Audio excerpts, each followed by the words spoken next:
So hello friends, good morning. SSC CGL 2026 को लेके मात्र 40 दिन बचे हुए हैं। और फ्रेंड्स, मैंने आप लोगों को मेरी मैथ स्ट्रैटेजी बताई थी कि मैं 40 दिन लगभग क्या करने वाली हूँ। और आई होप कि आप लोग वो वीडियो देखे होंगे और आप लोग भी वो चीज़ फॉलो कर सकते हैं अगर करना चाहते हैं तो फ्रेंड्स, आज मैं रीजनिंग के बारे में बताऊंगी कि मेरी रीजनिंग में 40 दिन की क्या स्ट्रैटेजी रहने वाली है, तो उसी पे चर्चा करेंगे। देखिए फ्रेंड्स, आजकल जो 15 मिनट का टाइमर लगा दिया उसमें रीजनिंग में भी बहुत बच्चों को बहुत परेशानी आ रही है 25 क्वेश्चन अटेम्प्ट करने में। क्योंकि रीजनिंग जैसे ही लेंदी करते हैं, जैसे ही लेंदी किया इधर क्वेश्चन गलती होना स्टार्ट हो जाते हैं। वो 25 क्वेश्चन अगर अटेम्प्ट कर भी लेते हैं तो वो सिली मिस्टेक्स के कारण गलती कर देते हैं। तो ये सब प्रॉब्लम आ रही है और कभी कभी मैं भी घबरा के गलती कर देती हूँ। वैसे मेरे रीजनिंग में स्कोर तो 45 प्लस रहते ही हैं, लेकिन मैं कुछ ना कुछ गड़बड़ करती हूँ, तो इसके लिए मैंने अपनी स्ट्रैटेजी बनाई हुई हूँ। तो बात करते हैं फ्रेंड। सबसे पहली बात कि मैं डेली टारगेट लेती हूँ कि मैं रीजनिंग में 4 सेक्शनल मॉक दूंगी। प्रीवियस ईयर चाहे वो न्यू जो भी मिले, 4 सेक्शनल मॉक हमको रीजनिंग में देना है। और मैं वो सब मॉक सारी टेक्स्ट बुक से लगाती हूँ। सो फ्रेंड्स, मैं इसलिए लगाती हूँ 4 क्योंकि उससे मेरे 100 क्वेश्चन की प्रैक्टिस हो रही है। प्रैक्टिस होने से क्या होता है, स्पीड बन रही है, टाइम मैनेजमेंट हो रहा है और मैं कितना क्वेश्चन सही कर पा रही हूँ, मैं कहाँ पर कर रही हूँ अभी स्टे की, मैं कहाँ पर कितने नंबर ला रही हूँ, मेरी रैंक कितनी, वो सब देखने को मिल रही है। तो फ्रेंड्स, मैं सब कुछ करने के बाद भी देखिए मैं रीजनिंग की भी कॉपी बनाई हूँ। क्योंकि मेरे में क्या है कि मैं देखती हूँ कि रीजनिंग में मेरे कितने टाइम लगे, एवरेज टाइम के अकॉर्डिंग मेरे कितने टाइम लगे और वो क्वेश्चन को मैं कितना स्पीड में सॉल्व कर सकती थी एवरेज टाइम के अकॉर्डिंग, और मैं कितना स्लो कर रही।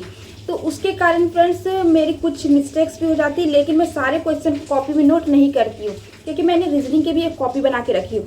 लेकिन मैं इसलिए नोट नहीं करती क्योंकि जो क्वेश्चन मुझे समझ में आ जाती है वो ठीक है, लेकिन जो क्वेश्चन मुझे थोड़ा ट्रिकी लगती है कि इस टाइप के क्वेश्चन अगर आ गए तो शायद मेरे से छूट जाए या फिर मैं कुछ गलती कर दूँ, इसलिए मिस्टेक्स कर दूँ, उस क्वेश्चन को मैं अपने कॉपी में नोट कर देती हूँ। देखिए फ्रेंड्स, मैं ऐसा नहीं कि टाइम मिलने पे सब कुछ बनाना चाहिए तो कोई भी नोट्स है, ऐसे देखिए क्वेश्चन के साथ लिखने के साथ मैं बनाई हुई हूँ।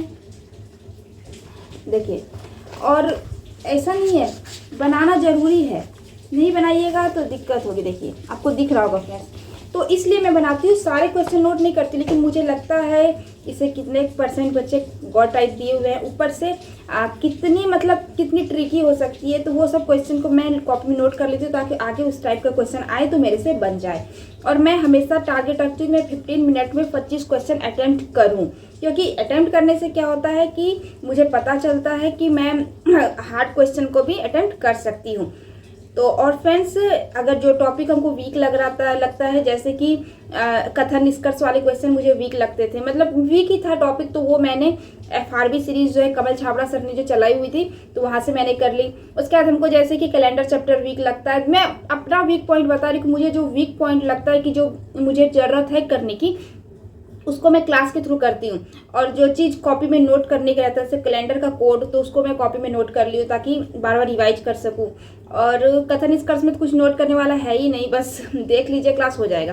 तो ऐसे करके क्लास भी करना होता है, क्योंकि बस आप देख रहे हैं रीजनिंग का मॉक दे रहे हैं, एनालिसिस नहीं होता है फ्रेंड्स। कुछ ना कुछ आपको क्लास करने की जरूरत पड़ती है, उसकी नोट बना लीजिए, क्योंकि एग्जाम के 15 दिन पहले अगर आप उसको रिवाइज करेंगे तो आपको हो सकता है कि एग्जाम में सेम आपको वैसे ही मिल जाए क्वेश्चन, चाहे मॉक में लिखे हो या फिर जो टीचर ने आपको क्लास में बताया था शायद उस टाइप से मिल जाए, तो करने में फ़ायदा होता है। और आप सर बहुत अच्छे टीचर है, मतलब उनके करने का सॉल्यूशन हमको बहुत अच्छा लगता है, उनका मेथड कि किसको अटेम्प्ट करना है, किसको स्किप करना, सर वो भी सिखाए हुए हैं। तो वो जाके आप लोग कीजिए, आप लोगों को भी बहुत फ़ायदा होगा। तो मैं 40 दिन यही स्ट्रैटेजी रखी हुई हूँ कि 40 दिन में 4 डेली सेक्शनल मॉक देना है। फुल छोड़ के फ्रेंड्स, मैं 4 बस सेक्शनल मॉक देती हूँ, फुल का तो बात ही अलग है कि मैं फुल मॉक डेली देती हूँ। 4 सेक्शनल मॉक, 100 क्वेश्चन की प्रैक्टिस कर रही हूँ, उसमें से जो वीक पॉइंट लगा, वैसे मैं डेली रीजनिंग की क्लास करती नहीं हूँ, जो मुझे लगता है कि कर लेना चाहिए तो मैं वो जाके 1 शॉट कर लेती हूँ यूट्यूब से फ्री में। उसके बाद फ्रेंड्स, जो मैं कॉपी में एनालिसिस की तो उसमें देखती हूँ मुझे कितना ज़्यादा टाइम लगा, किसमें कम लगा, या कोई क्वेश्चन ट्रिकी होती है तो मैं उसको कॉपी में नोट करती हूँ। बस यही मेरा है स्ट्रैटेजी और मैं 40 दिन तक इसको ही फॉलो करने वाली हूँ। क्योंकि देखिए फ्रेंड्स, मेरा रीजनिंग अच्छा है, वो मैं आप लोगों को ऐसे फेंक नहीं रही हूँ, मतलब मेरे सारे सब्जेक्ट के अकॉर्डिंग मेरा रीजनिंग सच में बहुत अच्छा है।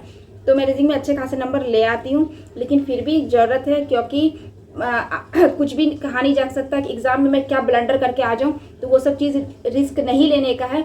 तो रीजनिंग को भी उतना टाइम दीजिए, क्योंकि बहुत बच्चे कॉन्फिडेंस में रहते हैं, अरे हम तो सब चीज़ पढ़ लिए रीजनिंग क्या पढ़ना, रीजनिंग में तो मैं ऐसे ही 25 क्वेश्चन उड़ा के आ जाऊंगी। देखिए फ्रेंड्स, उड़ाने के चक्कर में आप लोग खुद उड़ जाइएगा क्योंकि देखिए सब लोग को घमंड रहता है कि मैं कर लूंगी, लेकिन अगर आप कुछ भी ब्लंडर करके आ गए तो आप 1 नंबर से भी पीछे हट सकते हैं।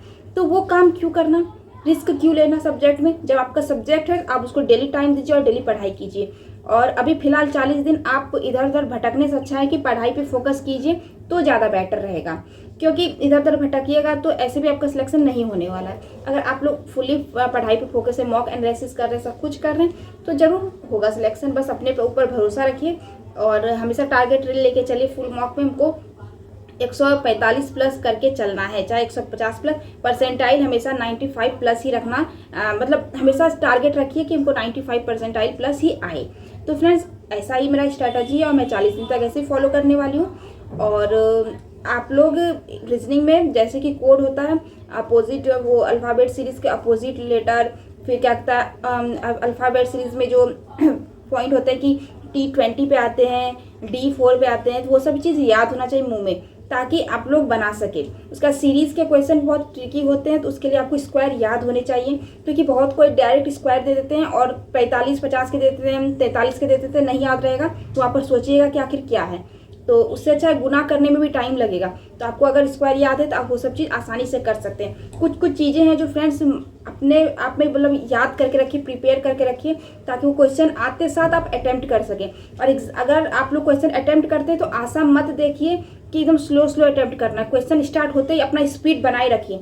जो क्वेश्चन स्किप करना है उसको स्किप करते चलिए, जो क्वेश्चन बनाना है उसको बनाते चलिए। लेंदी क्वेश्चन हो स्किप कर दीजिए फटाक से, उसको सेकंड राउंड में अटेम्प्ट करना है। ऐसे करके बनाइए फ्रेंड्स, आपके क्वेश्चन रॉन्ग नहीं होंगे। अगर आप लोग ईगो ले लीजिएगा कि मुझे, तो फिर फ्रेंड्स कुछ भी नहीं हो सकता है। और हाँ, सही करने की कोशिश कीजिए। ये मत सोचिए कि मुझे बनाना ही है, सोचिए कि अगर 25 क्वेश्चन है तो 25 क्वेश्चन अगर हम 22 अटेम्प्ट ले रहे हैं तो 22 सही हो, गलत नहीं होना चाहिए। ऐसा टारगेट लेके चलिए। तो आई होप फ्रेंड्स मेरी वीडियो अच्छी लगी होगी। अगर आप लोग फॉलो करना चाहते हैं तो आप लोग फॉलो कर सकते हैं। सो मिलेंगे फ्रेंड्स नेक्स्ट वीडियो में, नेक्स्ट अपने सब्जेक्ट की लेके मेरी क्या रहने वाली 40 दिन की स्ट्रैटेजी। तब तक के लिए फ्रेंड्स धन्यवाद।